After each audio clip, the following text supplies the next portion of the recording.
This is being treated as a terrorist attack and the Counter-Terrorism Command is investigating. This was an attack on London and all Londoners, and we should all stand together against extremists, whatever their cause.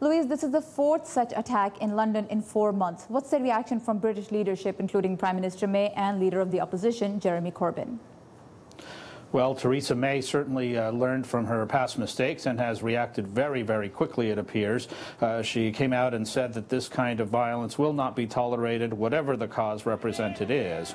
And so she has promised a review of all counterterrorism strategies and ordered a thorough investigation of what happened here. From Jeremy Corbyn, well, this incident happened in his electoral district, so he was out there early in the morning and calling basically for unity, saying that this is not the time to be divided and that no one, regardless of their faith, should be afraid to walk the streets of this city. So,